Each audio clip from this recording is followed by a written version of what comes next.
से 45 होगा। उम्मीद है कि आपको समझ में आना होगा। इसका दूसरा जवाब सवाल का पार्ट का दूसरा है 196 और 300 220।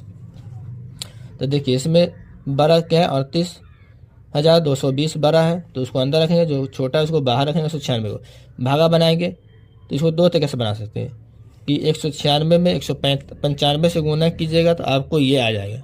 अब मान लीजिए आपको इतना बड़ा भागा नहीं बनाना आता या बनाने का दिल नहीं, तो इस तरह भी बना सकते हैं। जैसे 96 से एक ही बार दिए भागा इसमें 3 को में, तब 12 में से 6 गया 6, बाकी 7 7 5 लेंगे तो 17, 17 में से 9 जाएगा तो 8, बाकी 2 में से 1 गया 1, ऊपर से 2 उतारे तो 9 मरतबा में 1764 होगा। माइनस करेंगे, माइनस करने पर 12 में से 4 गया 8, बाकी 15, 15 में से 9, बाकी 7 0 0 1 0 0, ऊपर से 0 उतारेंगे। 196 5 8 980 होता है, घटाने पर 0 आ जाए। इस तरह कर सकते हैं या इस तरह बना सकते हैं। तो इस तरह यहाँ पे लिखेंगे यूक्लिड विभाजन एल्गोरिथम लिख सकते हैं या प्रेमिका, वही दोनों बात एक ही बार लिख देंगे।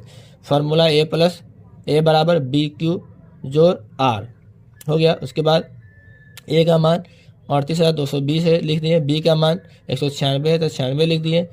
q का मान 195 तो 95, और नीचे शेषफल R 0 बना 0, तो इसका मौसा 196 हो गया। तीसरा इसका पार्ट है 867 और 255 का मौसा निकालना। तो वही बात, ये दोनों में बड़ा है 867 तो अंदर डालेंगे, छोटा है 255 तो बाहर निकालेंगे। 255 से भागा देंगे तो 3 मतलब में 765 आया, घटाने पर 102 आया। जैसे यहाँ पे कुछ बचा इसके ऊपर वाला को अंदर लाएंगे, 102 से 255 में भागा देंगे तो 2 मतलब में 204 होगा। इसको घटाएंगे, घटाने के बाद जैसे यहाँ पे कुछ बचा 51 आया, कैसे बचा इसके ऊपर वाला 102 है, इसको अंदर लाएंगे। इसको अंदर लाए, अंदर लाने पर 51 दूना 102 हुआ। ये स्टेप हो गया। तो देखिए पहला चरण हुआ ये। तो देखिए ABQR याद रखना चाहिए, अंदर वाला A, बाहर वाला Q, किनारे वाला बगल वाला बीच वाला A, बाहर वाला B और किनारे वाला Q, नीचे वाला R, ये तो याद रखना है।